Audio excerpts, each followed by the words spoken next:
Tapi kalau David itu menurutku anaknya tenang aja, diam gitu, baik anaknya. Karena kalau ditanya ya jawab. Setauku pasti mudah bergaul. Pemeriksaan tambahan kemarin tuh beliau sempat menanyakan ke kami ya gimana kondisi David. Ya beliau sedih sih, ya sedih. Satu minggu itu dia ngajar ngaji di Ponpes di Asalam ya, Asalam Bogor.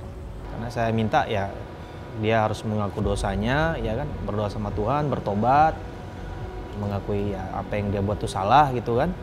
Selain Mario dengan doyan flexing di media sosialnya, sang ibu juga nggak mau kalah. Dia sempat mengunggah tas-tas bermerek mahal. Bahkan nggak cuma dia yang pakai tas mahal, anjingnya juga dia dandani dengan barang-barang bermerek mahal.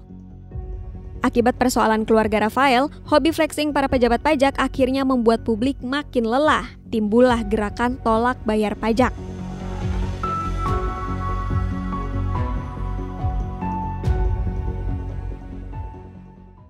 Senin, 20 Februari 2023 menjadi hari jahanam bagi Kristalino David Ozora. Malam itu David dipukuli secara brutal oleh putra pejabat Direktorat Jenderal Pajak atau DJP, Mario Dandi Satrio. Hingga 27 Februari atau seminggu berselang, David masih tak sadarkan diri. Keadaannya mulai ada kemajuan meski masih dalam kondisi koma. Kalau kondisi sebenarnya masih seperti kemarin. Itu masih di ruang ICU, masih penanganan juga, tapi alhamdulillah ada respon-respon yang baik gitu, jadi positif lah bagi kita, itu positif. Cuman kalau nanti resminya itu nanti dari tim kedokteran aja.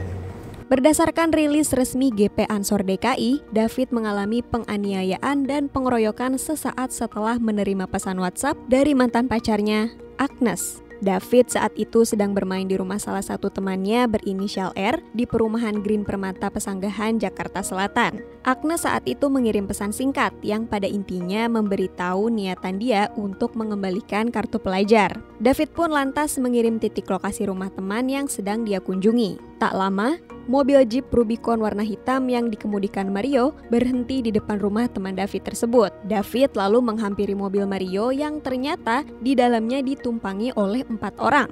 2 diantaranya kemudian keluar dari mobil dan membawa David ke sebuah gang sepi. Di sanalah David dikeroyok tanpa ampun. Rustam Hatala tentu tak pernah menyangka David bisa dipukuli, apalagi menurut dia David merupakan pribadi yang menyenangkan.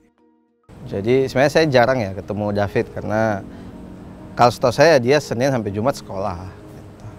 Memang kalau ini ya nggak ketemu, jadi pulangnya mungkin pas pulang sekolah baru lihat gitu. Tapi kalau Sabtu Minggu katanya ada ngajar ngaji. Iya, jadi Sabtu Minggu itu dia ngajar ngaji di Ponpes di Asalam ya, Asalam Bogor. Dia suka motoran ke sana ya, iya Gia? Iya, dia ke sana motoran, kadang juga minjem tenda sama saya. Karena itu kan pesantrennya di alam gitu, dia sering camping sekalian di situ. Ya, ya. Aku sih sebenarnya jarang itu, tapi kalau David itu menurutku anaknya tenang aja, diam gitu, baik anaknya. Karena kalau ditanya ya jawab.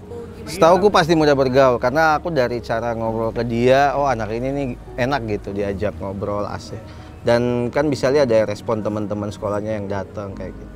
Terakhir itu dia tuh minta ajarin saya buat editing, buat foto, terus editing video.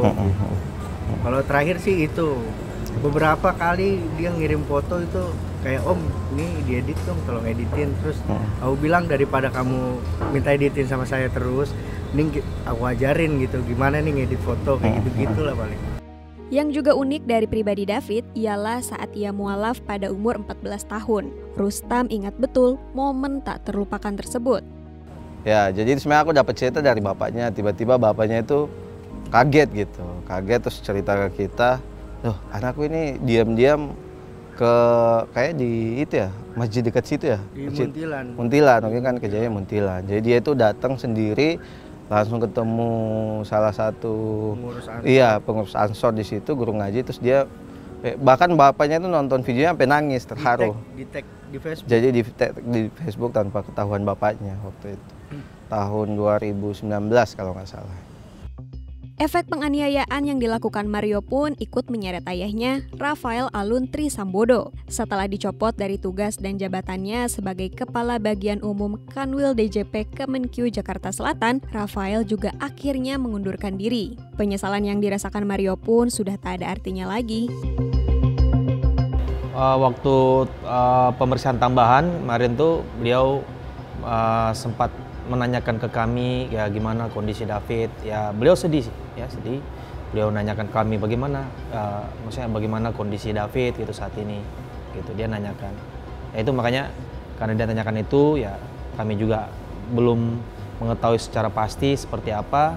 Ya setelah itu beliau menyampaikan tolong ya sampaikan permohonan maaf gitu. Dan meminta kami juga untuk berdoa gitu untuk David. Ya sempat nangis, gitu. Dia sedih. Iya. Sempat berdoa bareng itu Ya saya suruh dia berdoa, karena saya minta ya dia harus mengaku dosanya, ya kan, berdoa sama Tuhan, bertobat, mengakui ya apa yang dia buat itu salah gitu kan, ya itu, dan minta ampun sama Tuhan itu yang penting, minta ampun kepada Tuhan, ya kan, atas apa yang dia telah perbuat gitu.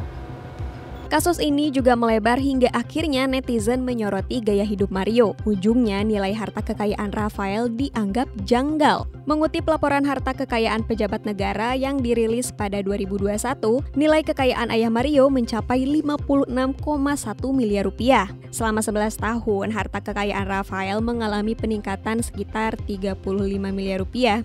Saat itu pada 2011, harta kekayaan yang dilaporkan ke Komisi Pemberantasan Korupsi sudah mencapai 21 miliar rupiah. Padahal sebagai pejabat eselon 3 DJP, Rafael hanya menerima gaji pokok sebesar Rp2.920.800 sampai Rp4.707.000. Hal ini berdasarkan PP nomor 15 tahun 2019.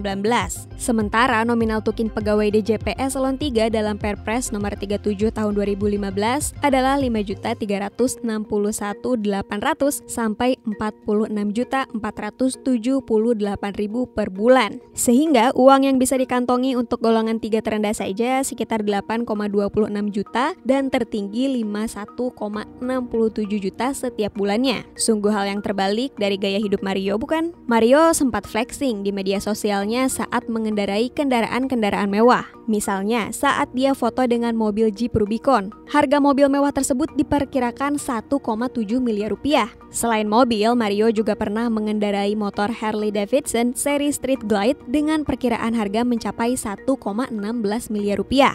Dia juga diketahui memiliki motor mewah dengan merek lainnya yakni Triumph ala Cafe Racer yang harganya sekitar 275 juta hingga 445 juta rupiah. Selain Mario dengan doyan flexing di media sosialnya, sang ibu juga nggak mau kalah. Dia sempat mengunggah tas-tas bermerek mahal. Bahkan nggak cuma dia yang pakai tas mahal, anjingnya juga dia dandani dengan barang-barang bermerek mahal. Bukan cuma keluarga Mario yang kena getahnya akibat aksi sok jagoan anak pejabat ini. Institusi Rafael juga ikut terkena imbas. Sri Mulyani sebagai Menteri Keuangan akhirnya bersih-bersih. Wakil Menteri Keuangan Suhasil Nazara menegaskan dan mengimbau agar para pegawai di Kementerian Keuangan RI dan jajaran untuk melaporkan harta kekayaan sebelum tanggal 28 Februari 2023. Yang sebelumnya ditargetkan mengisi 3 laporan harta kekayaan 31 Maret 2023 hingga 25 Februari 2023 kemarin. Selain itu, saking marahnya Bu Sri Mulyani, dia sampai memerintahkan agar komunitas motor gede Blasting Rider DJP dibubarkan. Hal tersebut karena beredarnya foto Dirjen Pajak Suryo Utomo mengendarai moge bersama klub Blasting Rider DJP. Masalah yang mind-blowing ini nggak cuma berhenti sampai di sini. Akibat persoalan keluarga Rafael, hobi flexing para pejabat pajak akhirnya membuat publik makin lelah. Timbullah gerakan tolak bayar pajak. Banyak masyarakat yang mengungkapkan keengganannya melalui media sosial untuk membayar pajak. Efek domino dari kasus Mario mungkin menjadi pelajaran yang paling berharga buat anak-anak pejabat negara. Sebab ayah kalian yang notabene-nya sebagai pejabat publik bekerja untuk negara. Gajinya dibayar dari pajak masyarakat. Pajak yang dipunguti dari hasil keringat masyarakat yang gajinya nggak seberapa, tapi punya tanggungan nggak kira-kira. Atau bisa jadi kasus Mario merupakan the end of flexing era. Udah nggak zaman flexing karena harta kekayaan ayah. Kalian bisa dilucuti oleh netizen Indonesia.